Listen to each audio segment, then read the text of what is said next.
Hello little friends, welcome back to our channel, Wisdom for Kids. I'm so happy you're here today. Last time, we heard the amazing story of how God created the whole world in just 7 days. He made the sky, the land, the sea, the stars, the animals, and you.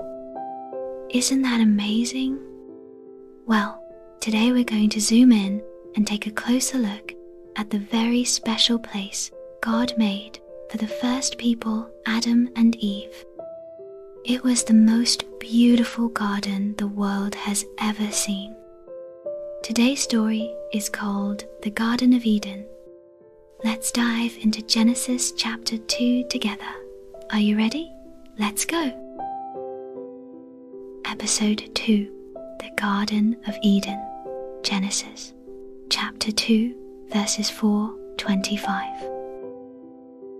After God created the heavens and the earth, Genesis 2:4, and filled it with all the animals, trees, and stars, He did something extra special. He made a wonderful home for the very first people, Genesis 2:8. It was called the Garden of Eden, a peaceful, perfect place filled with beauty, joy, and God's love. The Garden of Eden had everything Adam and Eve could ever need. There were colorful flowers that never wilted, fruit trees that were always full, and soft green grass to lay in. Rivers flowed gently through the land, with water so clear you could see the pebbles at the bottom, Genesis 2:10-14. Birds sang the sweetest songs from the treetops. Monkeys swung playfully in the branches. Lions rested peacefully beside lambs. There was no danger, no pain, no sadness. Only peace, only love, only God. God planted this garden just for His people, Genesis 2:8-9. In the middle of the garden, He placed 2 special trees. One was called the Tree of Life. The other was the Tree of the Knowledge of Good and Evil, Genesis 2:9. God gave Adam a command. He said, "You are free to eat from any tree in the garden, but you must not eat from the tree of the knowledge of good and evil, for when you eat from it, you will certainly die."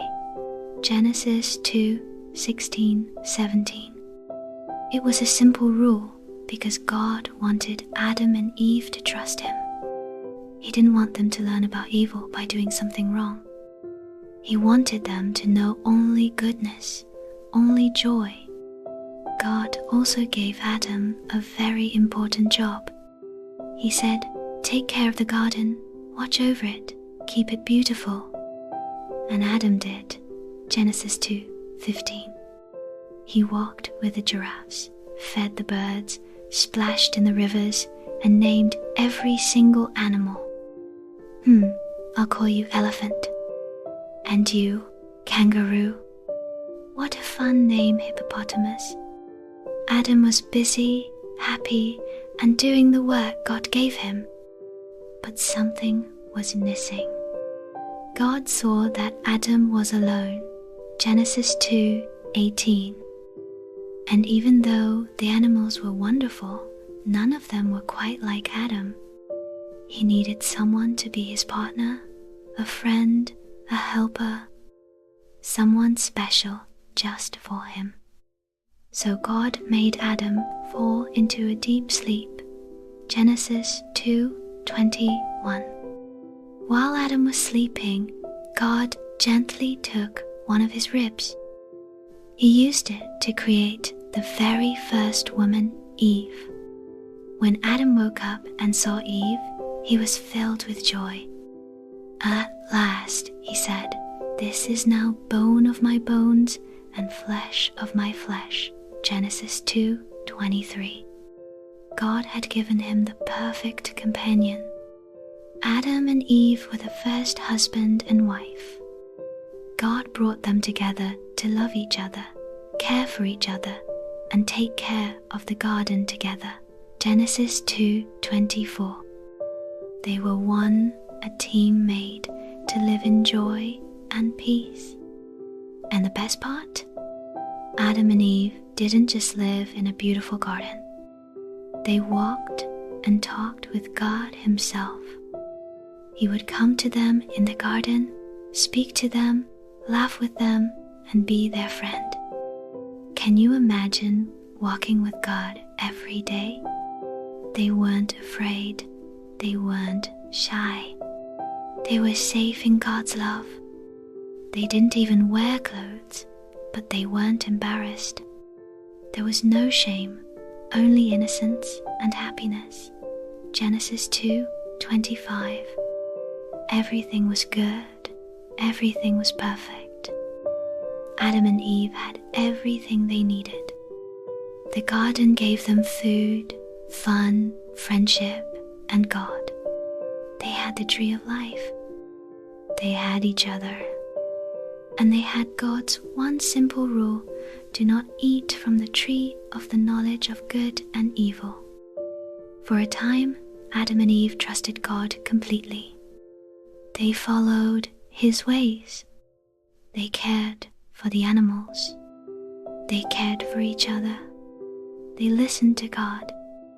They were free, truly free, because they lived inside God's love and protection.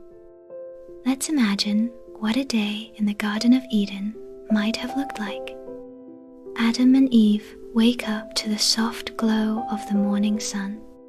Birds sing sweet songs as the breeze carries the scent of blooming flowers.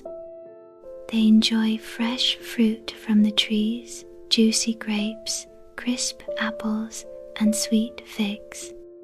Animals play nearby. A baby elephant splashes in a river. A waterfall glistens under the sunlight. And then they hear the voice of God. He walks with them, talks with them, tells them stories, listens to their thoughts, and teaches them truth. It was paradise, and it was real. But as we'll learn in the next episode, something sad is coming. A trick, a choice, a moment that will change everything. But for now, in this story, all is still well. Adam and Eve are in the garden. They are at peace. They are loved.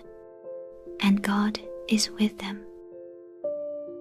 Today, we learn that God created a beautiful garden called Eden and made people to live there with him.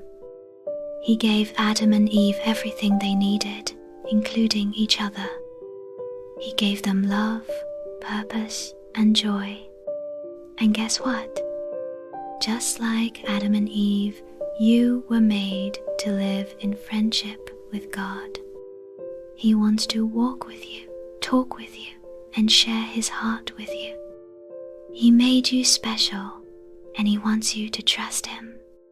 Whenever you see something beautiful, a flower, a butterfly, or a sunset, remember, God made it. And he made you even more beautiful in his eyes. So next time you take a walk, talk to God. Say thank you. Ask questions. Sing a little song. Because just like in the garden, he's near. See you next time, friends, and get ready. Our next story will be about a sneaky serpent, a big mistake, and a promise from God that changes everything. Good night and sleep tight.